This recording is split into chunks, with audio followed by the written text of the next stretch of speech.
Selamat datang di podcast Orang Kita. Bahagia sekali kami tim podcast Orang Kita hari ini kami kedatangan seorang jurnalis senior panutan kita bersama, Bapak Frans Padakdeamon, yang benar-benar 30 tahun lebih membidangi jurnalistik dan melanglang buana ke berbagai macam media, baik itu media cetak, kemudian media televisi, tidak hanya di level nasional, tapi di level global. Sebut saja NHK, Voice of America, dan koran-koran seperti koran Shimbun Jepang, dan berbagai macam media lainnya pernah digeluti oleh Bapak Frans Padakdeamon, putra Adonara yang pernah bersekolah di SDK ED2, lalu ke SMP dan SMA Seminari Matuloko, melanjutkan studi ke STF Kaledalerro, dan tidak selesai, tapi kemudian datang ke Jakarta, ke Fakultas Ekonomi UI, dan perjalanan hidup yang sangat panjang sampai di usia yang sekarang di 66 tahun. Beliau lahir di Bandung pada tanggal 11 Mei 1956 dan sempat hidup beberapa tahun di sana, sempat TK di sana, dan kemudian ayahnya seorang polisi, pindah-pindah tugas, sempat bertugas di ND, kemudian beliau sekolah di SDK ED2 dan terus berlanjut. Dan hari ini kita bersyukur sekali beliau hadir di podcast Orang Kita. Kita ngobrol banyak tentang perjalanan hidup yang kemudian nanti diharapkan kita masyarakat Rubamora, terutama generasi milenial dan generasi Z, mengambil dapat inspirasi dari perjalanan hidup beliau. Selamat siang Bapak Frans. Selamat siang Nando, selamat siang semua para penonton podcast Orang Kita. Senang sekali saya berada di sini. Saya udah lama sekali nonton podcast Orang Kita, dan saya hari ini pakai tenunan ini supaya saya juga orang kita. Terima kasih banyak. Saya dalam hal tentu kadang-kadang panggil kakak, tapi rasanya saya panggil bapak pun layak karena range umur. Tapi sebagai hubungan kakak adik sesama Seminari Matuloko, saya panggil kakak juga boleh. Oh ya, panggil apa aja. Panggil Frans juga nggak apa-apa. Siap. Lahir di Bandung. Bagaimana cerita seorang Adonara, putra Adonara lahir di Bandung? Bisa kisahkan sedikit masa kecil, Pak Frans. Jadi begini, sebetulnya seperti yang mungkin banyak orang udah tahu bahwa tradisi merantau orang Adonara itu sejak dulu ada. Ya. Malah bahasa Adonara untuk kata merantau itu teken. Teken itu bahasa Belanda sebetulnya, yang berarti tanda tangan. Tanda tangan. Oke. Teken. Iya. Jadi kalau saya mau merantau berarti gokaik teken. Karena waktu itu tiap orang Adonara yang mau merantau harus tanda tangan dulu sebelum naik kapal. Jadi sampai sekarang sebagian besar lelaki dan akhir-akhir ini juga perempuan yang menurut saya sangat disayangkan yang merantau. Bapak saya itu sebagai seorang pemuda merantau pertama-tama ke Kalimantan. Sesudah itu ke Padang. Oh, sempat ke Padang. Sempat ke Padang, dan kemudian masuk polisi itu di Padang. Wow. Ya, masuk polisi di Padang, lalu karena ada DI-TII di Sunda, di Jawa Barat, dikirim ke Bandung. Kartosuwiryo waktu itu. Jadi waktu itu bapak saya Brimob awalnya, gitu. Jadi kami itu tinggal di Pangalengan, daerah pusat dari DI-TII, dan kakak saya Valens dan saya lahir di Pangalengan, dan adik saya juga yang ketiga ya, Mien yang sudah meninggal juga lahir di Pangalengan. Dan tugas dari bapak saya itu melawan DI-TII, dan karena polisinya waktu itu masih kurang, ibu saya pun pegang senjata untuk melawan DI-TII waktu itu. Jadi kalau kami dengar ceritanya itu memang waktu itu anak kolong bener, karena kami harus tidur di kolong tempat tidur supaya aman. Ya gitu.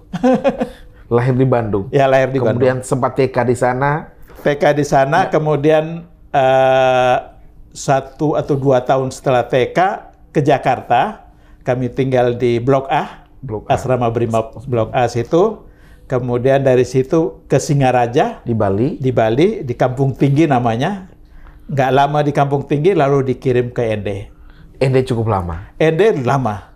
Ende sampai bapak saya meninggal sampai tahun 75. Ya, itu. Di SDK Ende 2 tapi tinggalnya di asrama polisi. Di asrama polisi, ya betul. Dan situ lalu masuk seminari Matuloko. Ya, dari SDK Ende 2 lalu masuk seminari Matuloko. Waktu masuk seminari Matuloko tuh saya tidak bilangin bapak saya. Iya, bagaimana? Jadi ceritanya saya ini rasa kok semua orang masuk ke Ndao, tapi ada seminari Matuloko. Iya. Saya dengar banyak seminari Matuloko, banyak sekali orang-orang pintar di sana. Saya akhirnya masuk ikut ini tes ujian. Tesnya tuh di nama asrama namanya Biar Santo Yosef sekarang. Biar Santo Yosef. Saya tes katedral. Saya tes dan karena malam itu kami harus nginap. Bapak saya kebingungan, saya di mana gitu. Bapak saya cari keluar kota. Karena tidak kasih tahu tadi. Karena tidak kasih tahu. Bapak saya cari, terus ketemu Pater Paulus Due. Pater Paulus Due, saya lihat anak kamu di Biar Santo Yosef. Gitu. Mungkin dia daftar ke seminari Matuloko. Bapak saya ke Biar Santo Yosef, kebetulan ada bruder yang orang Adonara, namanya Bruder Boro. Bruder Boro cari saya, betul saya lagi tes masuk. Jadi waktu itu saya masuk seminari Matuloko, gitu. Lalu masuk. Itu siapa saja yang satu angkatan yang Pak Frans masih ingat? Oh, yang satu angkatan sama saya tuh Romo Herman Wetu, Albinus Rupa, Romo Albinus Rupa. Iya. Kemudian yang awam Bruno Kakak bukan satu angkatan waktu itu. Herman Wetu, Albinus Rupa, Januarius Lobo, ya yang dosen di sana. Kemudian Medes Mere ya. Kalau Pak Daniel Dakida itu satu generasi? Oh enggak, itu lebih dulu. Saya masuk bahkan saya masuk ke Lerlero, dia sudah Matuloko dia udah pergi, sudah ke Rita Piret. Saya masuk ke Lerlero, dia udah ke Gajah Mada. Ke Gajah Mada. Setelah itu lulus seminari lalu ke STFK Lerlero. Itu Projo tuh SVD? SVD saya. SVD ya, saya masuk. Saya novis 2 tahun di sana. Langsung di Lerlero waktu itu? Langsung Lerlero. Saya ketua novis waktu itu. Ketua novis. Itu berarti sekitar tahun 76 sampai 79 ya? 76 sampai 79 di Lerlero. Setelah itu keluar dan sempat ada acara pamitan dengan teman-teman? Ya, di Bayara. Sempat jadi. Dan yang menarik, waktu saya di Lerlero, saya sudah senang nulis. Jadi saya nulis beberapa kali untuk Fox. Dan saya jadi juara penulisan lomba menulis antar frater mengenai pendidikan di seminari waktu itu. Waktu itu saya tingkat 2 ya. Saya tingkat 2. Saya jadi juara untuk seluruh seminari waktu itu. Waktu itu bagaimana menurut saya pendidikan di seminari harusnya bagaimana kayak gitu-gitu. Iya. Nah, tapi saya juga nulis di Fox beberapa kali ya. Setelah itu merantau ke Jakarta. Setelah di Fox, saya merantau ke Jakarta, gitu. Dan kemudian di Jakarta pertama kali ke CLC. Ke Cipta Loka Caraka pimpinan Hoikan. Jadi saya waktu itu sama Pater Hoikan diusulkan kamu ke bukan Pater Hoikan, sama Pater Paul Klein. Paul Klein dulu adalah dosen pembimbing skripsi saya. Di UI? Bukan. Di Lerlero. Waktu saya tulis skripsi. Untuk sarjana mudanya? Pater Klein nulis, membantu saya menjadi pembimbing. Kemudian dia bilang, kamu bisa kerja di CLC. Nanti saya hubungi teman saya. Mereka kan sama-sama teologi moral. Klein sama Hoikan. Lalu saya langsung ke sana, naik kapal. Waktu itu naik kapal Ratu Rosari dari Maumere langsung ke Tanjung Priok. Enggak, ke Surabaya. Oh, sampai Tanjung Perak. Tanjung Perak, dari Tanjung Perak beberapa hari di Surabaya, kemudian baru ke Jakarta gitu. Langsung ke rumahnya Pater Hoikan waktu itu di Menteng, Jalan Muhammad Yamin 37. Masih hafal benar. Masih hafal. Dan di samping rumahnya Pater Hoikan, itu rumahnya Christian Panjaitan. Oh, penyanyi yang bapaknya juga jenderal saya kira. Ya, gitu. Kemudian bagaimana cerita sampai masuk Fakultas Ekonomi UI? Jadi setelah saya bekerja di Cipta Loka Caraka, saya punya pikiran saya harus kuliah. Pak Terhoeken bilang kamu harus kuliah bahasa Jerman. Tapi saya bilang bahasa Jerman saya udah bagus. Karena saya ngambil kursus di Goethe Institute, saya waktu tes, saya langsung ke atas, tingkat paling atas. Advance. Ya, advance gitu. Lewat dari Mittelstufe ya. Jadi di atas gitu. Jadi saya bilang, ngapain saya belajar bahasa Jerman kalau saya udah tahu ya. Akhirnya, saya keluar bulan, mungkin saya nggak, sekitar 10 bulan saya di Goethe. Cipta Loka Caraka. Kemudian saya keluar, kemudian saya dengar informasi, itu pertama dari Lawrence Tato. Almarhum. Lawrence Tato itu teman saya, dia senior saya 2 tahun di atas saya di Mataloko. Tapi dia tahu saya di Jakarta, dia kasih tahu, Frans, yuk kita gabung sama Jurnal Equine yang mau berdiri. Saya bilang, ya oke. Saya langsung gabung ke Jurnal Equine. Itu punya siapa Jurnal Equine itu miliknya? Milik dari keluarganya BM Dia, khususnya Pak Norman Dia, anak putra dari Pak BM Dia. Gitu. Setelah itu masuk Jurnal Equine? Masuk saya Jurnal Equine. Kemudian saya waktu itu pertama-tama jadi penterjemah. Jadi berita-berita ekonomi saya terjemahkan gitu. Kemudian suatu saat ketika masih bekerja di Jurnal Equine, pagi-pagi biasanya sekitar jam 7 saya udah ke kantor. Saya mau ke kantornya di Jalan Kenari. Jalan Kenari. Jadi saya naik bemo, turun di Salemba, naik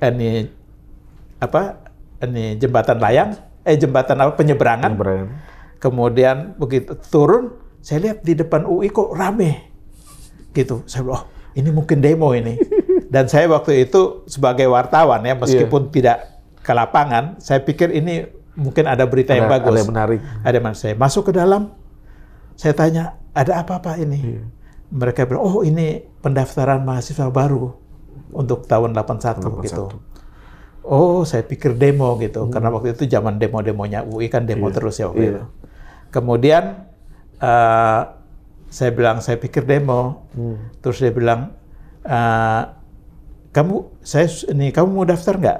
Mahasiswa ini tanya. Saya bilang, saya udah kerja gitu. Saya udah kerja di mana? Di Harian Jurnal Equine. Terus tuh, loh, di Harian Jurnal Equine kamu belajar ekonomi? Tidak, saya bilang. Saya tidak belajar ekonomi. Loh, kalau begitu kamu daftar aja. Memang bisa dia bilang. Saya ngambil. Waktu itu pendaftaran tuh nggak bayar. Kalau bayar mungkin saya nggak ikut. Karena tidak bayar, makanya saya daftar. Habis itu saya pergi kerja seperti biasa. Saya lupa. Sekitar sebulan kemudian baru ada pengumuman. Ini bukan tesnya. Tes namanya Skalu. Tesnya besar-besaran di Senayan. Jadi waktu mau tes itu, saya bingung bagaimana saya harus persiapkan diri. Karena saya lihat soal-soalnya banyak matematika. Dan di seminari kan kita tidak belajar matematika. Gitu.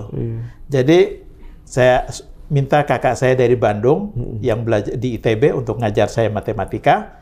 Kemudian selama seminggu sebelumnya, saya minta kakak saya waktu itu sudah di Gersik untuk praktek kerja PKL ya waktu itu, untuk kirim telegram ke saya. Telegram untuk apa nih? Ke kantor saya, bahwa bapak saya sakit berat, supaya saya bisa libur. Sakit berat beneran atau? Tidak. Itu sebetulnya bapak saya udah meninggal 10 Agustus 1975. Ini peristiwa itu tahun 81 itu? 80. 81. Gitu. Jadi 6 tahun yang lalu. Maksudnya supaya saya dapat cuti untuk libur. Karena kan saya baru bekerja. Tidak mungkin saya dikasih cuti kalau saya minta untuk ujian. Kan? Gitu. Jadi tidak lama kemudian kantor dapat, suatu pagi saya tiba di kantor pagi-pagi sekali, sekretaris Jurnal Equine namanya Mbak Rita, orang Manado. Suaminya Herman juga wartawan waktu itu, Herman Karmoy, sudah meninggal dulu, wartawan Sinar Harapan. Rita kasih tahu saya, Frans, kamu dipanggil sama Pemret, Pak Norman sama Redpel. Redpelnya tuh 2 orang, Pak Toto Sudarto sama Pak Suhaman. Saya bilang, kenapa? Nggak tahu, kamu menghadap aja pagi ini. Begitu saya masuk ke dalam, bertiga sudah ada di kamar Pemret tuh. Terus Pak Nurman bilang, Frans, kamu jangan kaget ya. Kami dapat telegram ini, gitu. Saya pura-pura kaget. Telegram apa, Pak? Ini telegram Bapak kami sampai sakit berat. Saya pura-pura kaget. Kamu nggak usah khawatir. Saya sudah suruh Rita untuk beli tiket Merpati ke Flores ya, ke Maumere ya. Lewat Denpasar waktu itu dia bilang. Kamu berangkat aja ke sana. Setelah itu baru kamu kembali lagi. Wah, saya terima kasih banyak, Pak. Sudah itu besoknya saya langsung cuti. Saya tinggal di asrama kos saya di Bluntas itu. Di Salemba. Paseban itu. Paseban. Saya tinggal di Paseban itu selama seminggu nggak keluar karena takut orang kantor lihat. Seminggu buat belajar. Untuk belajar. Begitu habis belajar, saya ikut tes waktu itu di Senayan Skalu 2 hari kalau saya nggak salah. Habis Skalu, saya langsung ke Pulau Gadung, naik bus ke Bali. Untuk apa ke Bali? Ke Bali itu dengan uang yang saya dapat dari saya itu tiket tadi saya refund. Refund dipotong waktu itu 25%. 25%. Lumayan. Naik bus kan murah meriah kan. Sampai di Bali, saya ngeliput untuk jurnal Equine. Saya liput banyak sekali tulisan saya. Tulisan saya mengenai misalnya warung Made di Bali, di Kuta. Kemudian mengenai perkembangan di Legian. Waktu itu ada diskotik baru. Seingat saya diskotiknya tuh nama Gado-Gado. Baru mulai dibuka di pinggir pantai. Kemudian saya nulis profil seorang anak SMP yang jadi pematung. Dia bikin patung, kemudian dia jual patungnya. Patungnya tuh saya beli dan sekarang saya simpan. Patungnya saya beli harganya 30.000. Dari tahun 81 tuh? Dari tahun 81 masih ada di rumah patungnya. Wah, luar biasa. Patung saya masih ada. Dokumentasi. Ya, SMP waktu itu. Anak SMP itu. Kerja. Kemudian berapa hari di Bali waktu itu? Di Bali saya sekitar 10 hari ya. Tapi penugasan kantor ya? Bukan penugasan kantor. Kantor tidak tahu. Jadi diam-diam. Jadi saya biaya sendiri dengan uang itu. Nulis disimpan dulu nanti baru tayang. Saya kirim. Karena kan mereka pikir selama seminggu saya sudah di sana. Oh, begitu. Jadi saya kirim. Waktu dulu tuh karena masih bujangan ya, kita tidak pikirin ini mesti dibiayai kantor. Pokoknya kita udah tulis, tidak ada masalah. Hotel juga saya bayar sendiri, apa segala saya bayar. Kantor senang sekali. Iya, dari uang itu. Itu uang dari kantor itu, gitu. Tapi saya nggak kasih tahu.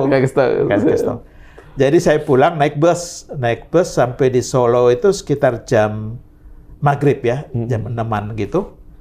Saya lihat ada banyak sekali orang demo di jalan ya. Saya tanya, kenapa ini? Oh, ini ada unjuk rasa. Ini apa? Kerusuhan. Kerusuhan apa? Anti Cina. Itu kerusuhan anti Cina tahun 81 ya waktu itu. 81. Saya turun di sini kalau begitu. Kamu turun sini? Iya, saya turun sini. Kenapa? Saya mau ngeliput. Saya turun sini. Saya nginap di Hotel Keprabon waktu itu. Dari Hotel Keprabon saya turun ke jalan. Waktu itu udah malam. Saya ditangkap sama tentara di Jalan Slamet Riyadi. Jalan Panjang di Solo. Jalan Panjang. Kenapa, Pak? Kamu dari mana? Saya bilang, saya dari Jakarta, saya wartawan. Kamu tahu nggak bahwa ada jam malam? Saya nggak tahu, saya baru dari Bali, saya kemarin liput. Dia lihat mungkin tampang saya kayak perusuh ya, kayak provokator ya. Kayak provokator. Dia bilang, ayo ke pos. Posnya kan kantor tentara kan di Jalan Slamet Riyadi, yang gede itu. Saya ke situ. Terus sampai situ, kamu tunggu ya, nanti dipanggil sama komandan saya. Saya tunggu di komandan. Nggak lama kemudian komandan panggil saya. Kamu wartawan ya? Iya. Wartawan mana? Jakarta. Kenapa kamu ini turun ke jalan, keluar malam? Saya nggak tahu ada jam malam. Saya malah nggak tahu ada kerusuhan. Saya dari Bali apa segala. Kemudian orang ini lihat saya kan, tentara ini. Kamu dari mana? Ya, saya dari Jakarta. Enggak, aslinya kamu dari mana? Saya dalam hati pikir, orang ini tentu pernah di Timor. Tim-tim ya. Saya dulu kan teman-teman dari tim-tim pernah belajar di Mataloko gitu. Saya bilang, saya dari tim-tim, Pak. Wah, kamu tim-tim? Ya, dari mana? Maliana, saya bilang. Maliana. Saya dulu di Bobonaro, dia bilang. Aduh. Ya. Padahal belum pernah. Belum pernah. Saya dengar dari cerita. Terus Itu kan 80. 81. Jadi waktu mengungsi kamu masih di sana. Saya juga mengungsi ke Atambuapa. Jadi waktu dari Maliana tuh kami nyanyi Emi Atubana be. Itu lagu kakak saya hafal. Karena waktu di seminari Matuloko, teman-teman dari tim cerita. Waduh tuh. Jadi saya bilang Emi Atubana be, Emi Atuba Atambua. Berarti lengkap sudah cerita. Sudah lengkap cerita. Jadi tentara ini percaya. Waduh, dia bilang. Dan mungkin kesannya tentang tim itu bagus ya, bagus sekali. Iya. Oh, dia senang sekali cerita tentang tim. Dia cerita macam-macam tentang tim temannya di sana apa sekali. Dia bilang, adek, begini. Saya pulangin kamu ke hotel, tapi kamu nggak boleh turun ke jalan lagi. Saya bilang, saya bisa turun nih, nggak ke hotel, nggak turun ke jalan, tapi Bapak kasih tahu informasinya. Kenapa unjuk rasa ini, korbannya berapa, bagaimana, gitu ceritanya. Oke, saya cerita. Dia cerita semuanya ke saya. Bagus dong. Ya, jadi saya tulis semua. Terus tuh dia panggil anak buahnya, kamu antar ini, adek ini ke hotel, ke Prabon. Saya pulang ke Prabon. Saya tulis lengkap. Telegram kan dulu kita telegram kirim, telex itu, kirim ke kantor. Malam itu juga. Bisa jadi headline. Ya, jadi headline karena nggak ada wartawan lain tuliskan waktu itu. Lengkap. Jadi besok pagi-pagi saya pulang ke Jakarta. Pulang ke Jakarta waktu itu kan hari Sabtu, hari Minggu pulang ke Jakarta. Hari Sabtu pagi-pagi kan ke kantor. Kantor waktu itu, kebiasaan di kantor koran waktu itu, tiap jam 7 tuh ada rapat. Jam 7 malam? 7 pagi. Jam 7 pagi. Nah, rapat proyeksi namanya. Jadi kita mau tahu penugasan. Yang pimpin tuh Pak Normandia. Pak Normandia tuh sebagai Pemda tuh bagus sekali menurut saya. Dia pimpin langsung. Dan begitu saya masuk, mereka sudah kumpul. Saya datang agak terlambat, mereka udah kumpul. Begitu saya masuk, Pak Norman kaget. Loh, Frans kamu udah di sini? Iya. Pak Norman bilang, ya, teman-teman semua, kamu lihat Frans ini. Ini contoh wartawan yang baik, dia bilang. Bapak dia sakit, sampai di Denpasar, Bali dia tulis banyak sekali tulisan untuk kita.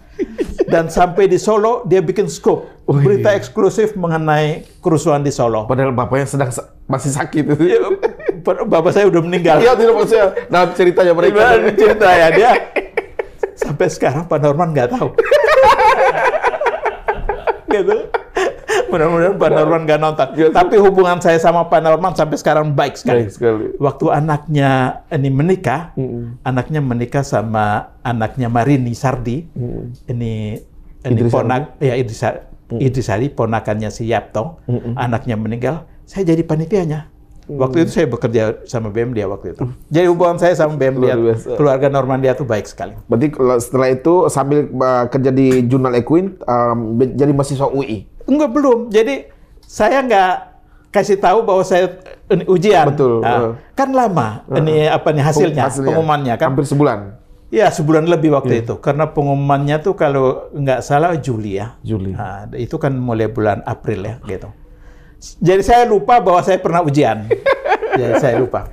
Saking sibuk kerja wartawan. Jadi suatu pagi, hari Sabtu pagi, pengumumannya Sabtu pagi. Saya tinggal di Paseban, lalu ada teman saya Bruno Kakawawo, adiknya Mas Adowawo, kakaknya Marcelino Suwawo. Itu Bruno datang pagi-pagi, dia ketok-ketok kosan saya. Frans, bangun. Saya bilang, saya bangun, kenapa Bruno? Kamu lulus. Dia bawa kompas. Saya bilang, lulus apa? FEUI. Baru saya kaget. Oh, saya sudah ujian, saya lulus gitu. Kaget. So, sebulan yang lalu lebih. Iya, sudah lebih. Akhirnya saya tahu dari Bruno itu, bahwa saya lulus. Kemudian, hari Seninnya, dalam hati saya pikir, gimana caranya supaya saya kasih tahu Pak Normandia. Tapi saya sambil kuliah nggak mungkin, karena kan kuliah pagi. Betul. Jadi, Pak Norman datang, saya bilangin Pak Norman, saya mau berhenti bekerja dari sini. Kenapa Frans? Saya bilang, saya lulus di FEUI, kuliah pagi, jadi saya nggak bisa kerja karena pasti saya sibuk sekali. Oh jangan, dia bilang, kamu tetap kuliah, kan deket nih. Kamu kuliah aja, begitu habis kuliah datang sini, tugas kamu wawancara dosen yang kebanyakan menteri. Oh benar. Waktu itu kan Pak Sumarlin, Wijoyo Sastro, kemudian Pak siapa ini Sumitro Pak Satli, gitu. Dan banyak ekonomi Pak kayak Doro Jatun apa segala kan dosen gitu. Jadi tugas saya wawancara mereka, gitu tugas saya. Jadi selama itu saya kerjanya begitu aja. Jadi malah enak ya? Malah enak. Jadi saya dikenal sama dosen-dosennya. Saya dapat duit sebagai wartawan. Sebagai wartawan. Gitu. Jadi itu menarik sekali. Dan ada satu cerita lucu. Gimana? Karena saya nulis banyak kan. Jadi suatu waktu sekretaris kantor Rita ini bilang, waktu saya ini baru dari kampus sekitar jam 1:30 dari kampus mau masuk kerja lagi. Rita bilang, Frans, kamu dapat telepon dari mana? Dari FEUI, dari siapa? Dosen? Bukan. Ada mungkin sekretarisnya gitu. Dia bilang dia mau telepon lagi kalau ini apa? Nggak lama kemudian telepon gitu. Ini Pak Frans, iya. Ini kamu siapa? Saya mahasiswi FEUI. Saya mahasiswi skripsi. Saya tingkat 1 waktu itu. Kenapa? Saya baca tulisan Bapak di jurnal Equine mengenai merger dan akuisisi. Saya mau wawancara Bapak karena saya tulis skripsi mengenai merger dan akuisisi. Padahal semester 1. Jadi gitu. Keren. Jadi ternyata 2 hari sebelumnya saya tulis artikel mengenai merger dan akuisisi. Saya ngambil dari Wall Street Journal. Saya telepon Pak Panglai Kim, bapaknya si Mari Pangestu. Iya. Saya rangkum tulisan bagaimana merger dan akuisisi di Indonesia. Karena Pak Panglai Kim kan profesor bidang manajemen, ya perusahaan kan gitu. Betul. Dan saya tulis gitu, orang ini pikir saya ahli padahal saya 31. Saya mau ketemu Bapak. Saya bilang ini di kantor ya Pak. Saya bilang wah enggak. Nanti kita ketemu di FEUI aja. Oh jangan Pak, saya ke situ. Enggak, saya ke FEUI aja. Kapan kamu mau ketemu? Besok, dia bilang. Ketemu di mana? Terus saya bilang nanti ketemu di depan LMUI, FEUI. Baik Pak, jam berapa? Jam 9 saya bilang. Saya lihat jadwal kuliah saya kan jam 10 ya gitu. Besoknya saya ke sana, di LMUI, saya lihat ada cewek satu cantik sekali. Dia jurusan manajemen, lagi tunggu saya. Begitu. Terus saya tanya, ini Mbak yang telepon saya? Ya, gitu. Oh ya Bapak, ya. Frans, jangan panggil Bapak, saya Frans, saya kuliah di sini juga. Semester 1. Sejak itu dia nggak ketemu saya lagi. Tapi sempat wawancara? Enggak.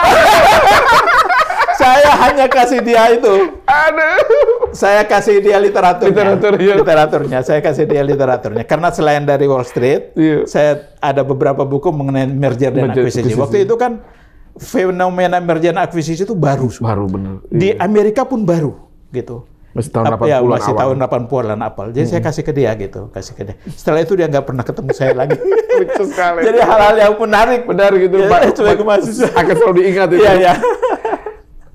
Berarti sambil kuliah sambil kemudian bekerja di jurnal itu berapa tahun tuh? Jurnal Equine itu sampai 83 karena dibredel. Dibredel sama pemerintah sama Pak Sudomo waktu itu, Laksamana waktu itu. Alasan apa waktu itu? Alasannya mengenai karena satu tulisan kami itu mengenai Pertamina. Kami menghitung harga pokok penjualan minyak di Indonesia. Bukan markup, ya, karena harga pokoknya itu sangat mahal, lebih mahal daripada minyak di Laut Eropa Utara, yang eksplorasinya tuh jauh lebih susah, lebih mahal. Jadi maksudnya minyak di Eropa Utara tuh lebih murah dari di Pertamina, tapi kini kok mahal sekali, gitu. Akhirnya itu dibredel. Itu dibredel waktu itu. Karena dari situ kan ketahuan bahwa ada duit persentase tertentu yang masuk ke kantong-kantong pejabat tinggi gitu. Seperti itu. Setelah tidak lagi di Equine, kuliah jalan terus? Saya jalan terus. Untungnya selama saya kuliah, itu kan tahun 82 saya dapat beasiswa ya. Betul. Dari JEL ya. Dapat beasiswa ke sana. Beasiswa itu juga karena saya baca pengumumannya, bukan karena ditawarin. Karena baru tingkat 1 ya waktu itu. Gitu saya dapat. Dan saya mahasiswa UI pertama yang dapat beasiswa JEL waktu itu. Waktu itu. Tahun 82. Tahun 82, saya tahun 82. Dan selama di Jepang juga saya nulis untuk jurnal Ekuen. Saya ketemu misalnya mantan Menteri Pendidikan Jepang yang bilang salah satu kunci keberhasilan Jepang karena mereka kirim mahasiswa-mahasiswa muda ke luar negeri untuk belajar dan kembali. Itu seperti LPDP kita sekarang. Ya gitu. Menterinya saya masih ingat, namanya Michio Nagai. Saya wawancara dia. Itu menurut saya sangat inspiratif ya. Kita harus kirim orang ke luar negeri untuk membangun kita kembali gitu. Itu berapa lama beasiswa JEL? Beasiswa JEL itu hanya untuk summer session. Summer session. Jadi saya belajar mengenai international business dan economic development di Asia gitu. Di sekolah milik Jesuit. Milik Jesuit. Dan sekolah milik Jesuit itu saya ada cerita lucu lagi. Gimana? Jadi hari pertama diperkenalkan kan. Direktur dari program ini namanya Profesor Berry. Profesor Berry Jesuit dia. Orang Jepang? Orang Amerika. Orang Amerika. Karena kuliahnya dalam bahasa Inggris. Gitu. Di nama Sofia University tapi International Division. Jadi pagi itu sekitar 40-50 mahasiswa yang ikut. Dan yang ikut bukan hanya mahasiswa tapi juga ada beberapa dosen muda dari luar negeri. Karena kuliah mengenai ekonomi dan bisnis di Asia, khusus Jepang, tidak diajarkan dalam kurikulum di universitas kan gitu. Jadi pagi-pagi waktu hari pertama diperkenalkan satu-satu. Profesor Berry itu ketemu ngomong, kemudian absen, dipanggil satu-satu. Begitu nama saya, Mr. Dimon, kaget dia.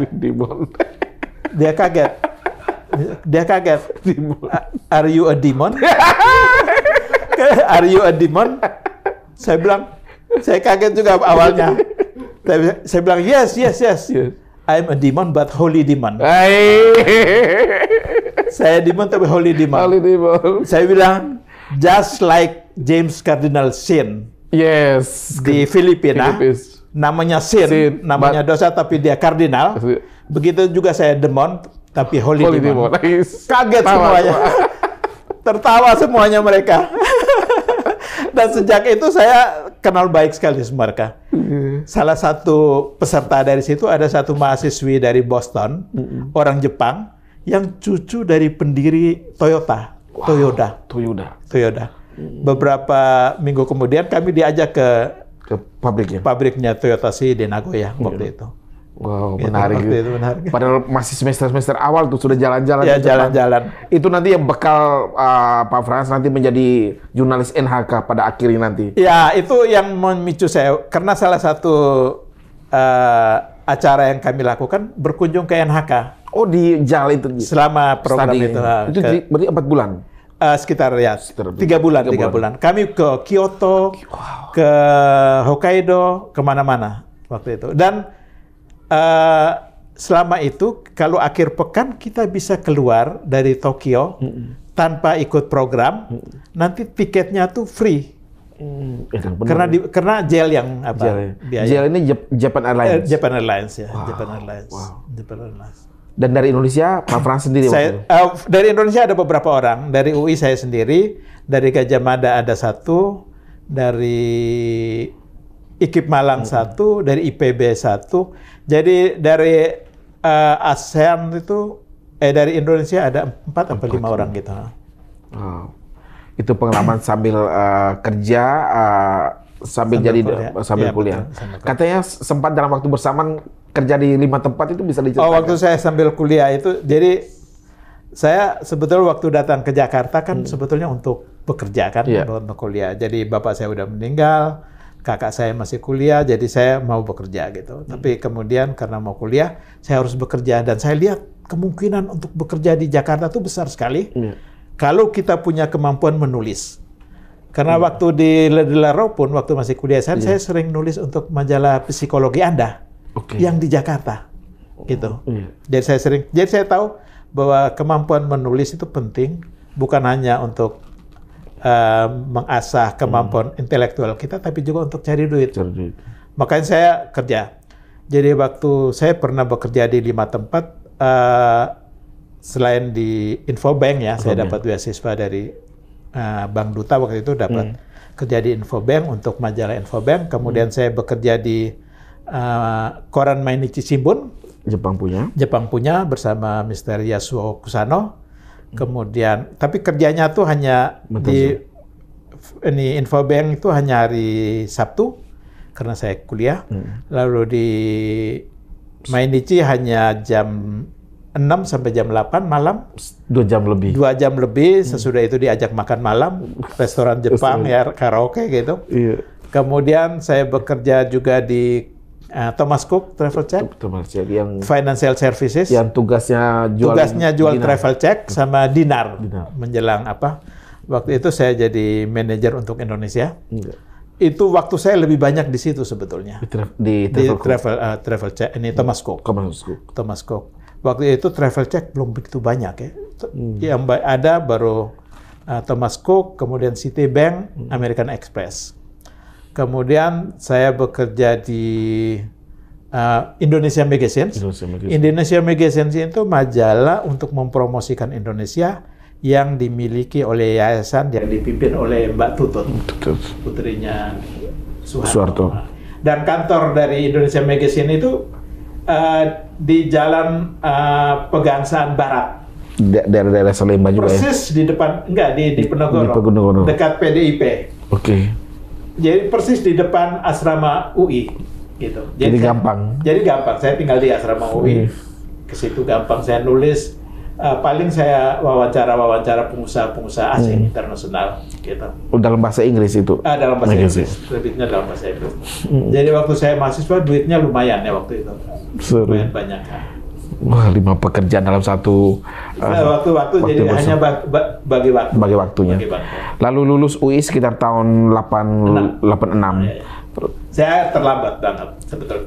Dan saya ngambil 2 jurusan sebetulnya, ngambil moneter, uang dan bank, kemudian ngambil pemasaran, marketing. Dan dua-duanya selesai semua. Iya. Setelah itu masuk NHK. Enggak. Jadi tahun 85 sambil kerjakan, saya dipanggil sama Surya Paloh. Oke. Surya Paloh mau masuk ke bisnis media.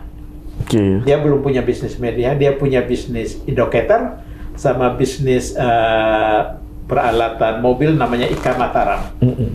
Dia panggil bertiga kami dari jurnal Equine, yaitu 2 Red Pel, Pak Suahman sama Norman Toto Sudarto dan saya. Yang ex dari Equine. Ex Equine. Jadi kami bertiga. Karena menurut Surya Paloh, dia bilang, saya senang sekali gaya pemberitaan dari jurnal Equine, kritis, bagus ya. Dan saya mau koran seperti itu. Jadi tolong buatkan itu. Lalu tugas saya pertama di situ jadi manajer HRD. Oke, merekrut wartawan-wartawan muda. Jadi wartawan muda yang baru selesai itu kami rekrut. Waktu itu saya undang dosen dari Fakultas Ekonomi UI, Pudek 1, Pak Doro Jatun Kuncoro Jati. Wow. Untuk kasih ceramah di depan calon wartawan sekitar 100-an orang. Calon wartawan diwajibkan bawa mesin tik dan mereka harus menulis berita berdasar ceramah dari Kuncoro Jati mengenai ekonomi itu. Gitu. Akhirnya yang diterima sekitar 40 orang dan banyak Flores, termasuk Don Bosco Slamun, ya, Lawrence Tato, Alex Dungkal, terungkap semua nih. Firmus Madu, ya, gitu. Itu penerimaan itu tuh ya? Ya, waktu penerimaan itu. 40 orang itu. Menarik. Karena begini, Surya ngomong ke saya waktu itu. Surya waktu awal-awal rekrutmen, waktu dia pilih saya jadi HRD. Dia bilang, Frans, kamu tolong cari orang-orang Flores untuk kerja di sini. Saya senang sama orang Flores, dia bilang gitu. Saya rasa cocok di tempat ini, dia bilang gitu. Akhirnya saya pilih banyak sekali orang Flores. Dari 40 cukup banyak orang Flores. Orang Flores banyak. Marcianus Doni ya, Banyak shareholder pada seperti itu. Itu nama medianya apa? Maunya Jurnal Indonesia. Iya. Tapi karena nama Jurnal Indonesia tidak disetujui, Soeharto lihat Jurnal Indonesia ini bakalan kritis seperti Jurnal Equine. Nggak dikasih siup. Oh, dulu masih pakai siup. Nggak keluar siup. Jadi sampai tahun 87 nggak keluar siup. Jadi waktu nggak keluar siup, saya akhirnya memutuskan bekerja di tempat lain kan. Karena saya waktu di Infobank, saya kenal sama bankir senior yang bekerja juga di Bank Duta, waktu itu bantu Infobank. Dia bekas di Amex ya. Dia bilang, wah ada rekrutmen dari Thomas Cook, dia bilang waktu itu kan. Midland Bank mau bekerja di situ. Kamu mau nggak? Memang bisa. Kamu ikut aja wawancara nanti sama direkturnya, Michael Stone. Akhirnya saya terima bekerja sebagai manajer untuk Indonesia. Kantornya di Skyline Building di Jalan Tamrin. Jadi saya pagi-pagi di asrama UI, datang sopir jemput saya di asrama. Boy, canggih. Pulang gitu. Keren. Gitu pagi begitu pulang gitu. Kalau mau kuliah, ngantar ke kampus FUI. Tapi kuliah waktu itu saya sudah jarang kan. Sudah mau bagian akhir. Jadi sampai tahun 87 ternyata siup untuk koran yang rencananya namanya Jurnal Equine nggak keluar. Gitu. Akhirnya karena ada tawaran dari seorang bankir senior yang juga membantu Infobank, bekas bankir di American Express, bahwa dia bilang ada Midland Bank yang mau merekrut manajer untuk Indonesia untuk perusahaan yang namanya Thomas Cook Financial Services. Apakah kamu berminat? Saya bilang memang bisa. Bisa, dia bilang coba kita wawancara nanti sama direkturnya. Direkturnya orang Inggris namanya Michael Stone. Michael Stone wawancara, kemudian saya diterima gitu. Saya bekerja, tugasnya menjual travel check dan menjual mata uang dinar sebelum musim naik haji. Ya gitu. Berarti ini tidak jadi bekerja di Pak Surya Paloh punya media baru? Sudah tidak. Karena memang media itu tidak. Media itu kemudian nanti hadir dengan nama prioritas di masa depannya? Ya, namanya prioritas. Setelah tidak dapat nama tadi. Jadi nanti bulan ini nggak lama kemudian tahun itu 86 ya. Dapat karena ini Surya Paloh dapat siup. Dan salah satu prasyaratnya harus ganti nama, jangan Jurnal Equine. Jurnal Indonesia.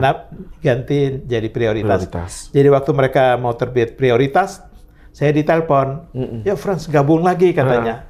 Memang dapat siup? Ya dapat siup katanya. Lalu saya gabung situ saya sebagai managing redaktur pelaksana bidang ekonomi dan bisnis. Gitu. Jadi itu kemudian salah satu kegiatan waktu itu saya diundang sama Kei Danren ke Jepang bersama beberapa wartawan senior seperti redaktur ekonomi Kompas Raymond Toruan, redaktur ekonomi Tempo Marasakti Siregar. Kemudian Sarifudin yang bekas pemret Harian Bisnis Indonesia, kemudian redaktur ekonomi Antara. Kami diundang ke Danren ke Jepang. Itu 87. Juni 87. Jalan-jalan di Jepang, termasuk wawancara Wiyogo Atmodarminto sebagai duta besar waktu itu. Jepang.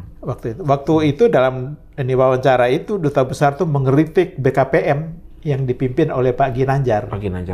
Kartasusmita. Gitu. Saya rasa ini berita yang bagus ya. Karena dia memberikan masukan pada BKPM, kenapa pengusaha-pengusaha Jepang kurang berminat masuk ke Indonesia. Jadi begitu saya waktu dari Jepang tidak langsung ke Jakarta, karena saya dapat undangan untuk ikut International Money Market Seminar di Singapura, yang diadakan oleh UBS, Union Bank of Switzerland. Saya ikut di situ, habis waktu selama di Singapura saya tulis berita mengenai itu tadi. BKPM kritik. Ternyata di Jakarta katanya berita itu heboh. Ini Pak Ginanjar marah besar. Lalu Pak Harmoko yang musuhnya Surya Paloh angkat berita ini kasih tahu ke Soeharto bahwa ini koran Prioritas ini mau mengadu domba pejabat antara duta besar sama akhirnya dibredel. Kasihan. Prioritas dibredel. Prioritas dibredel lagi. Aduh. Dan saya merasa sangat bersalah karena tulisan saya, kata saya. Kasihan. Padahal maksud saya baik. Baik, supaya investasinya bagus. Benar. Begitu. Karena saya wawancara ini pengusaha-pengusaha Jepang, ketua Kadin Jepang. Tapi betapa otoritariannya saat itu. Ya, waktu itu itu Surya waktu itu, jadi saya merasa sangat bersalah waktu itu. Makanya saya langsung merasa, ini meskipun Pak Surya Paloh minta, kamu tetap aja kerja, kita akan bikin koran baru lagi, kita bikin media baru lagi. Tapi saya merasa bersalah, jadi waktu kemudian ada orang Jepang mengajak saya untuk gabung ke NHK waktu itu, tahun 88. Saya akhirnya bergabung ke NHK, awalnya sebagai reporter, tapi kemudian NHK Jepang memutuskan memanggil pulang orang Jepang, dan di sini hanya orang Indonesia. Jadi saya jadi kepala perwakilan NHK di sini dengan kantor sendiri di Wisma Nusantara gitu. Dan salah satu liputan yang menarik dari NHK Jepang itu liputan gempa bumi di Maumere. Iya betul. Tahun 92. Tahun 92. Itu bisa diceritakan, itu episode menarik tuh dalam hidupnya Pak Frans. Jadi tahun 92, jadi ini waktu itu hari Sabtu.